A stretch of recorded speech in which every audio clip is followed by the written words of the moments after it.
move over Denzel Washington because Sean Payton has his own inside man, and he is going to give us all the keys to this Pittsburgh Steelers defense so that Bo Nix can get his first victory in the NFL as a Denver Bronco in our home opener. The Steelers come to town on Sunday. We know that it is a competitive advantage for the Denver Broncos to be playing at home, 5,280 feet above sea level. Players are not conditioned and ready for that, and so we already know that that's giving us a crazy advantage. We know that the juice, as Cortland Sutton said, like that stadium is going to be juiced up and rocking, as many people bought their tickets thinking it's going to be Russell Wilson. We still don't even know if Russell Wilson is officially ruled out as we are preparing for both, but we're going to go through the Broncos' inside track at beating this team and the latest in the injury report, which is not that great, but let's dive in here. So the big news of the day is that Sean Payton revealed the fact that Levi Wallace, who started for the Pittsburgh Steelers and knows this defense inside and out, is going to be someone who he is going to be relying heavily on to really dissect this defense and present it in a way that Bo Nix can step up and thrive. I know defensively that there are zero doubts in my mind that the Denver Broncos are a better defense than the Atlanta Falcons, and the Atlanta Falcons stopped the Steelers from even getting in the end zone.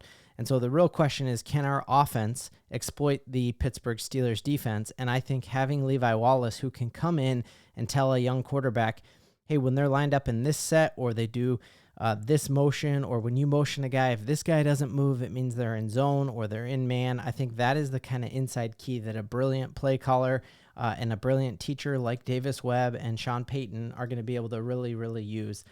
So the Pittsburgh Steelers are playing the exact same defense as they were when Levi Wallace was there, and I don't think this is something that you should count out whatsoever. We've seen time and time again in the NFL where a team, when they're about to face an opponent, will sign a player from a team who used to play for that opponent, and this is an advantage that you can't overlook, and I think that's really, really good news. On the defensive front, we just balled out of control against a very, very good Seattle Seahawks offense. That wide receiver room is one of the best in the entire league. Kenneth Walker led the league in broken tackles last year. The only person who did better than him was Christian McCaffrey. Their offensive line went out and got the best center in all of football, and Geno Smith can put the ball where it needs to be, and yet we were up in the first half in a really tough place to play. And so if we have that type of defensive performance, we will be in every single game this year. And so you really are just relying on Sean Payton getting Bo Nix up to speed, and Bo Nix learning rapidly that he is mature. He got his first start out of the way. Maybe the pressure of this home opener will be less because it's not going to be Russ versus Bo, and I think that's probably in Bo Nix's favor. And so I think the other really big bright spot that we had was hearing Riley Moss kind of reflect on his play and say, like, hey, I was my own biggest critic, but when I actually watched the film, I did pretty well. And then we heard Pat Surtain today come out and say, hey, Riley didn't just do a good job. Riley did a great job. Tyler Lockett is a legit wide receiver too, and we've seen his ceiling. He is very good, and you saw Riley Moss was inches away from batting that last ball down and giving Bo Nix all the momentum to go down and win his first game in the NFL. And I think that is something that we should not look past, and we should be encouraged about that. Now, when it comes to Sean Payton and how can he make this like staples, that was easy, like the easy button, hitting the easy button. When you have a rookie quarterback, you want to take as much off of their plate as possible. We know that there are certain play callers in the NFL who are famous for like just giving a new quarterback just one side of the field. Like, hey, you were just reading these two receivers, and if neither of them are open, you take off and run, or you throw it into the ground. Sean Payton didn't do Bo Nix any favors, and whether that was because the play calling, when the game got out of hand, but the fact that he made his rookie quarterback in the most hostile environment in the NFL throw almost 50 times, I think is inexcusable. And they weren't easy throws. And so this graph here, the advanced analytics, this shows the percentage of times that a coach set up their quarterback in what they call an easy button situation, which is either giving them a read pass option.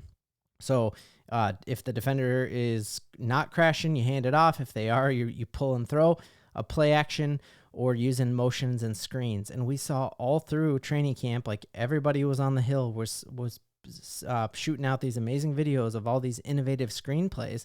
And I only saw one screenplay on Sunday, and I was doing the live stream of it, so it's hard to truly remember. Maybe there were a few more, but let's get some of our playmakers in screenplays. And I don't know if that's because Sean Payton didn't have enough film on Mike McDonald to know if screens would be effective and if we'll see that change this year. But the fact that there only were 2 or 3 teams who were worse than us on putting their quarterback in winning situations is just a real red mark on Sean Payton, and something I do not expect to continue.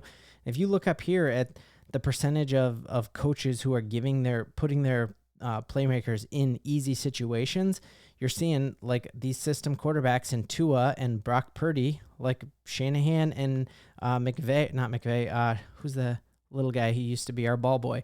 It's going to drive me nuts. Let me know in the comments and roast me for not remembering him, but has a Denver connection and used to be our ball boy. But you just look here, they're putting them in easy situations to win, and you're seeing Derek Carr balling out of control, again, because he was put in an easy situation.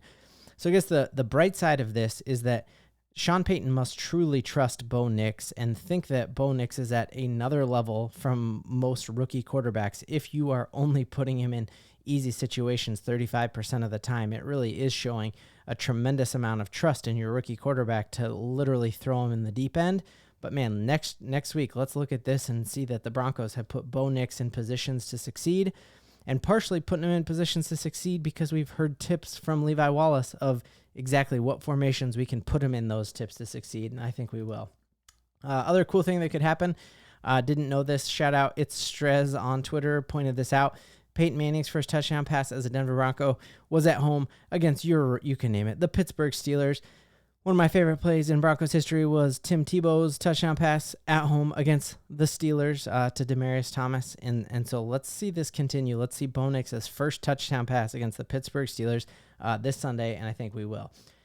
Cool here to see that as we are looking at different quarterback rankings, we remember going into the year, they had the Denver Broncos as the 32nd, the worst team in the league when it came to quarterback play, and we've seen even when he's not put in easy situations, even when his wide receivers are not helping him out, even when his offensive line is not helping him out, Bo Nix jumps 7 spots.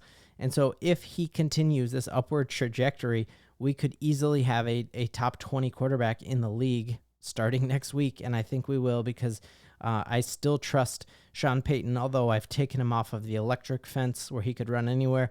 I've put him on like a 25-foot leash, like where it, you hold the handle and it goes zip and it like zips out. So that's where my leash is for him. But it's not all good news for the Denver Broncos because we know our offensive line was a problem, that we were the second worst team when it came to pressures on our quarterback. The great news of that was Bo Nix only was sacked twice, despite being one of the most pressured quarterbacks in the league. And we are very, very dinged up on the offensive line, which is terrifying when you're about to go against TJ Watt in a game. So we know they did MRIs on Garrett Bolles, his knee and his ankle, both of which were negative, but he has a pretty substantial contusion, substantial enough that he did not practice on Wednesday. I think the fact that they sent him in for MRI makes me wonder, like, are we going to see Garrett Bolles? And Matt Pert is a giant step back from Garrett Bolles. The other concern on the offense is seeing Luke Wattenberg. We know that it was kind of a neck-and-neck race between Forsythe and Wattenberg.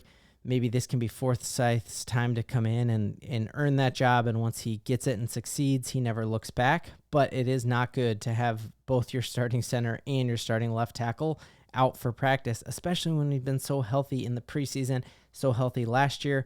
Also, really big concerns here, knowing that the only receivers who were able to actually create separation with Vele and Josh Reynolds both also did not practice. We know Vele was dinged up throughout camp. Reynolds had been fairly healthy, but both of these are also an area of concern. But could this force Sean Payton to do what we've wanted him to do since the preseason? Like, hey, get Mims the ball, get Troy Franklin in the game. Like, if we don't have these guys, he doesn't really have another choice. And so this could maybe force Sean Payton to get the ball to more playmakers, although I do think Vele is a playmaker. I think we need more of a catch after the run guy. I think Vele is amazing to like run on a deep slant or a deep post or something like that, but he's more of a possession receiver from what we've seen from him so far. Jonah Ellis does not concern me because our pass rush was nasty. We had Bonito, Browning, and Cooper were in the backfield that entire game. Cooper is the best in the league right now. He's leading the league with regards to how much time he was in the backfield. And so best of luck. We need Jonah Ellis to come back. This is when having a plethora of edge rushers is perfect, because he can be out and we aren't going to have a huge step back, because already you can only play 2 of those guys at a time. And knowing that here in a few months, we also will have Drew Sanders back as well. But hoping that this, he did practice, he was just limited. It is worth noting that several of these players did not participate in the official practice, but were on the side field, meaning that they're not like in a hospital or like home because they can't move. So that's probably good news. Taking a look here, I think when it comes to where the Broncos are definitely in good shape and where the Steelers are not is looking here at how much better it looks at Bo Nix's ball distribution after week 1, and just seeing that, look, he is spreading the ball everywhere. You're not seeing crazy deep shots. I would love to see us try to take the top off the Steelers defense and at least show him the arm strength that we did see during the preseason, like chuck a couple 50-yarders and show them that they can't just stack the box against us and they can't play everything in front. And I think that would go miles against to open up this Pittsburgh Steelers defense. But I am seeing, if you just draw a little box around the middle of the field, how many times last year were we seeing 0 dots in the middle of that field with Russell Wilson? And we know this is going to be a huge thing for Sean Payton's offense. I feel like this, maybe it was this one or this one right here, was the beautiful slant to Josh Reynolds. And I'm just like, hey, we've been hearing all the time about how much Sean Payton loves slant routes, and we're barely seeing them. And so I want to see more of those. You go up and you slant in, and I think we could see that as a really good thing. When you compare that to how the Broncos are going to be game planning against Justin Fields, a hilarious tweet here from the man, the myth, the legend, the best Broncos YouTuber and content creator out there, Brandon Perna. Funny that his last name is Fields and he only throws to one part of the field there. And just look in here, the Broncos are going to know exactly how to line up against this. The Steelers have a much worse wide receiving core than the Seahawks. They have a much worse quarterback. They have a much worse Najee Harris isn't even in the same conversation as Kenneth Walker. And I think their offensive lines are very similar. So I think defensively we match up very well. You just do exactly what you did last week and have Patrick Surtain lock down Pickens. You aren't scared of their tight end, and you just trust that he's not going to throw to the middle of the field, and you really play the outs here, and we load the box to stop the run. And if we do that, the Denver Broncos will beat the Pittsburgh Steelers. And I feel very, very confident about that. So let me know, how are you feeling about the game on Sunday? What is your score prediction? And Broncos country, we got a ton to Bo-LIEVE in. 2 for 2.